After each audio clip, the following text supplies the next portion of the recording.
அல்ஹம்துலில்லாஹி ரபில் ஆலமீன். அல்லாஹும்ம ஸல்லி அலா முஹம்மதின் வலா அலி முஹம்மதின் வபாரிக் வசலிம் அலைஹி.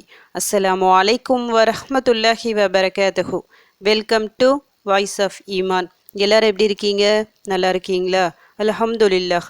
அல்லாஹ் சுப்ஹானஹு வ தஆலா உங்களுக்கு நீண்ட ஆயுளையும் ஆரோக்கியத்தையும் வழங்க வேண்டும் என்று துவா செஞ்சு ஆரம்பிக்கிறேன். நாட்களிலேயே மிக சிறந்த நாளான ஜும்மா நாள் என்று இந்த நாளின் முழு ரஹ்மத்தும் பரக்கத்தும் பாக்கியமும் நம் அனைவருக்கும் கிடைக்க வேண்டும் எனவும் துவா செஞ்சுக்கிறேன். ஷவ்வால் மாத முதல் ஜும்மா. அல்லாஹ் சுப்ஹானஹு வ தஆலா மனிதர்களுக்கு பல அருட்கொடைகளை வழங்கியுள்ளான். சில அருட்கொடைகள் நமக்கு கண்ணுக்கு தெரிந்த அருட்கொடைகளாக இருக்கும், சிலது தெரியாத, நமக்கு அந்த அருமை தெரியாத அருட்கொடைகளாக இருக்கும். அப்படி கண்ணுக்கு தெரிந்த அருட்கொடைகள் நிறைய இருக்குது. அதில் ஒரு சிறப்பான ஒரு விஷயம் வார வாரம் வரக்கூடிய இந்த ஜும்மா நாள். இதுவும் அல்லாஹ் நமக்கு தந்த அருட்கொடை. ஏன் இது அருட்கொடைனா, இந்த ஒரு நாளில் நாம் சாதாரணமாக சின்ன ஒரு அமல் செஞ்சாலும் நமக்கு அதிகப்படியான கூலிகளை தருகின்றான். இந்த நாளில் சிறப்பான ஒரு நேரம் இருக்குது. அந்த நேரத்தை அடைந்து நம்ம என்ன துவா செஞ்சாலும் அதை அல்லாஹ் நிறைவேற்றி தருகின்றான். அற்புதமான ஒரு நாள். இந்த நாளுக்காக நாம் ரொம்ப நாள்லாம் வெயிட் பண்ணணும் அப்படிலாம் அவசியமே இல்லை. நாம் அதிகம் பலன் அடையணும் என்ற ஒரு நோக்கத்தில் தான் அல்லாஹ் சுப்ஹானஹு வ தஆலா வாரம் இந்த ஒரு நாளை சிறப்பான ஒரு நாளை ஆக்கி தந்துள்ளான். அல்லாஹ் சுப்ஹானஹு வ தஆலா எப்போதுமே தன் அடியார்களிடம் மிகுந்த அன்புடையவனாக இரக்கமுள்ளவனாக இருக்கின்றான். நாம் தான் சில நேரங்களில் மறந்துடுறோம். படைத்த இறைவனை மறந்து சில விஷயங்களை செஞ்சிடறோம். என்னைக்குமே அல்லாஹ்வை புகழ்ந்து கொண்டு அவனுக்கு நன்றி செலுத்தி கொண்டு இருக்கும் நிலையில் நிச்சயமாக அவன் நம்மளை கஷ்டப்படுத்தவே மாட்டான். எப்படிப்பட்ட சோதனைகள் நம்மை வந்து அடைந்தாலும் சரி, அதிலிருந்து மீண்டு வர ஒரு நல்ல ஒரு வழியை அல்லாஹ் காமிப்பான். அல்லாஹ் சுப்ஹானஹு வ தஆலா நமக்கு நிறைய சான்ஸை கொடுத்துருக்குறான். இந்த உலகத்தில் நமக்கு கொடுத்த சான்ஸை நாம் கரெக்டாக பயன்படுத்திக்கணும். இது எல்லாத்தையும் பற்றியும் நாளை மறுமையில் நாம் விசாரிக்கப்படுவோம். ஏன்னா எந்த சான்ஸும் நமக்கு கிடைக்காம இல்லை. அப்பப்போ வாய்ப்புகள் வந்து கொண்டே தான் இருக்கிறது. நாம் சரியாக பயன்படுத்தி கொள்ள வேண்டும். ஒவ்வொரு பிரச்சனைகள், கஷ்டங்கள் எல்லாமே இருக்குல்ல, அது எல்லாமே தீரணும்னா நாம் கொஞ்சம் சிரமம் பண்ணணும். அதாவது கொஞ்சம் அதிகமாக அல்லாஹ்வை வணங்கணும்.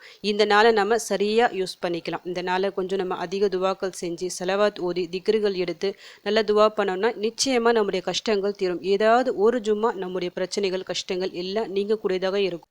நாம் கேட்கும் துவாக்கள் நிச்சயம் நம் விதியை மாற்றும். அதனால் அதிகமாக துவா கேளுங்க. அப்படி நீங்கள் துவா கேட்கும்போது ஒரு துவாவை அதிகப்படியாக கேளுங்க. அது தௌபா துவா. இந்த ஒரு துவா போதும் நம்முடைய எல்லா பிரச்சனைகளும் தீர்வதற்கு. இம்மை மற்றும் மறுமை இந்த ரெண்டுத்துக்குமே சிறப்பான ஒரு விஷயம், சிறந்த விஷயங்கள் எல்லாம் நமக்கு கிடைக்கும். நம்ம ஆசைப்பட்ட விஷயங்கள் எல்லாம் நடக்கணும்னா தௌபா துவா ஒன்று போதும். ஏன்னா நாம் செஞ்ச பாவத்தின் காரணமாக தான் இந்த உலகத்தில் நமக்கு எல்லா பிரச்சனைகளும் வருது. நம்முடைய கல்பு அழுக்காகுது. கல்பு சுத்தம் இல்லைன்னா நம்முடைய வாழ்க்கையும் சிறப்பாக இருக்காது. அதனால் அதிகமாக தௌபா செய்யணும். இப்போ சிறப்பான நாட்களை நீங்கள் எடுத்து பாருங்கள். இப்போ ரமதான் மாதத்தில் கடைசி 10 நாட்கள், அந்த நாட்களில் லைலத்துல் கத்ர் இரவு இருக்குல்ல, அந்த நாளில் நம்ம என்ன அதிகமாக ஓதணும்?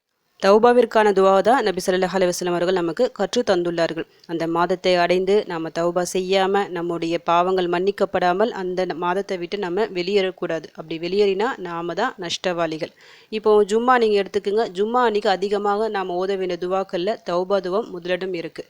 அதனால் எப்போவுமே தௌபா துவாவிற்கு சொல்லிட்டு ஒரு சிறப்பு இருக்குது. முதலில் கேட்கப்பட்ட துவா கூட தௌபா துவா தான். ஆதம் அலைஹிஸ்ஸலாம் அவர்களும் ஹவ்வா அலைஹிஸ்ஸலாம் அவர்களும் தான் செய்த தவறுக்காக ஃபஸ்ட்டு அல்லாஹ்விடம் துவா கேட்குறாங்க. இந்த தௌபா துவா தான் கேட்குறாங்க.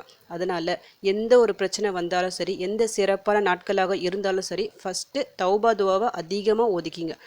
தௌபா துவாக்களை பொறுத்த வரைக்கும் எக்கச்சக்கமாக இருக்குது. அல் குரானில் இருக்குது, ஹதீஸ்கள் இருக்குது. அதுலேயும் தலை சிறந்த துவாக்கள் எல்லாமே இருக்குது. அதை நீங்கள் மனப்பாடம் செஞ்சு வச்சுக்கிட்டு டெய்லியும் ஒரு துவா, ஒவ்வொரு வாரம் ஒவ்வொரு துவா, அதாவது ஒவ்வொரு ஜும்மா வருது ஒவ்வொரு தௌபா துவா சொல்லிட்டு நீங்கள் மாற்றி ஓதிக்கொண்டே இருக்கும்போது நிச்சயமாக உங்களுடைய பாவங்களும் மன்னிக்கப்படும், உங்களுடைய கஷ்டங்களும் நீங்கும். அந்த வகையில் இன்றைக்கி நான் சின்ன ஒரு தௌபா துவா சொல்ல போகிறேன். சின்ன துவா, ஆனால் 3 விஷயங்கள், 3 வித மன்னிப்புகள் நமக்கு கிடைக்கும். இதன் மூலமாக நம்முடைய எல்லா கஷ்டங்களும் இன்ஷா அல்லாஹ் இந்த ஒரு நாளில் நீங்கும். ஃபர்ஸ்ட் நான் துவா சொல்லிடுறேன். பிறகு இந்த துவாவின் மூலமாக நமக்கு கிடைக்க போகும் பலன்கள் இதை சொல்கிறேன். துவா என்னன்னு பார்க்கலாம். ரப்பன ஃபிர்லி வலிவாலிதைய வலில் முஃமினீன யௌம யகூமுல் ஹிசாப். ரப்பன ஃபிர்லி வலிவாலிதைய வலில் முஃமினீன யௌம யகூமுல் ஹிசாப். ரப்பன ஃபிர்லி வலிவாலிதைய வலில் முஃமினீன யௌம யகூமுல் ஹிசாப். எங்கள் இறைவா, என்னையும் என் பெற்றோர்களையும் முஃமின்களையும் கேள்வி கணக்கு கேட்கும் மறுமை நாளில் மன்னிப்பாயாக. தௌபா துவா இது. ஆனால் 3 பலன்கள் நமக்கு உடனடியாக கிடைக்குது. என்ன இந்த துவாவில் நம்ம கேட்குறோம்?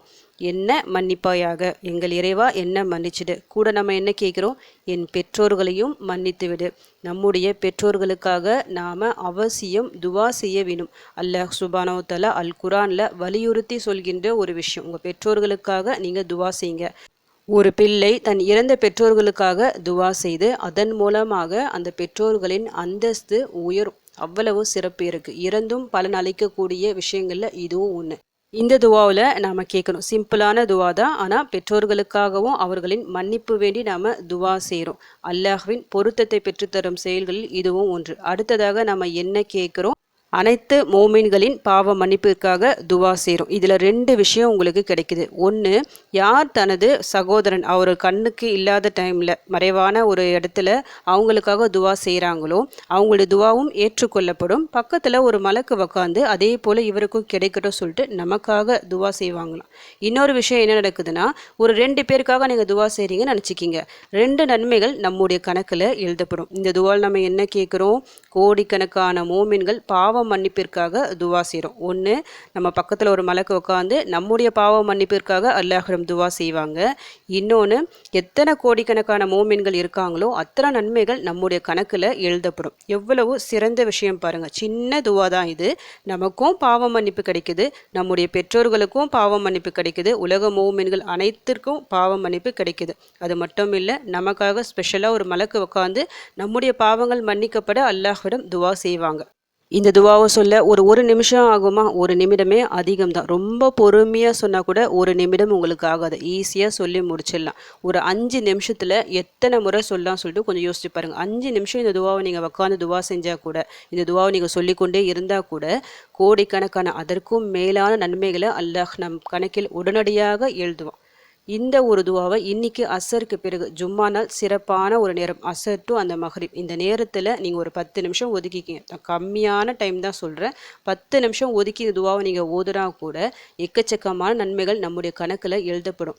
இதன் காரணமாக நம்முடைய ஒவ்வொரு கவலைகளையும் அல்லாஹ் லேசாக்குவான். ஒவ்வொரு கஷ்டத்தையும் நீக்குவான். கடனை அடைக்க வழியை ஏற்படுத்துவான். உடலில் நோய்கள் இருந்தால் அதிலிருந்து ஒரு நிவாரணம் கிடைக்கும். எல்லா நல்ல விஷயங்களும் நடக்கும் இந்த ஒரு சின்ன துவாவில். அதுவும் அசர் டு மஹ்ரிப் துவா கபூலாகக்கூடிய நேரத்தில் நம்ம கேட்குறோம். அந்த நேரமும் நாம் கேட்கக்கூடிய நேரமும் ஒன்றாக அமைந்து விட்டால் சொல்லவே வேண்டாம். நம்முடைய எல்லா கஷ்டத்துக்கும் இன்று ஒரு நாளில் தீர்வு கிடைக்கும்.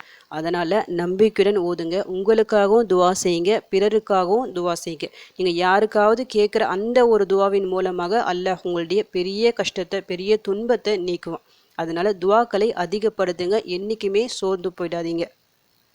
உங்கள் வாழ்க்கை மாற இந்த ஒரு ஜும்மா காரணமாக இருக்கணும்னு சொல்லிட்டு உங்களுக்காக நானும் துவா செஞ்சுக்கிறேன். எனக்காகவும் என் குடும்பத்திற்காகவும் நீங்களும் துவா செஞ்சுக்கிங்க. அல்ஹம்துலில்லாஹ். இந்த வீடியோ உங்கள் எல்லாருக்கும் யூஸ்ஃபுல்லாக இருந்துக்கும்னு நினைக்கிறேன். நீங்கள் தெரிஞ்ச இந்த விஷயத்தை மற்றவங்களுக்கும் எத்தி வைங்க. இதன் மூலம் அவர்களும் பலனடையலாம். இன்ஷா அல்லாஹ். அடுத்த பதிவில் சந்திக்கலாம். ஜஸக்கல்லாஹு கைரன் கசீரா. அஸ்ஸலாமு அலைக்கும் வரஹ்மத்துல்லாஹி வபரகாத்துஹு.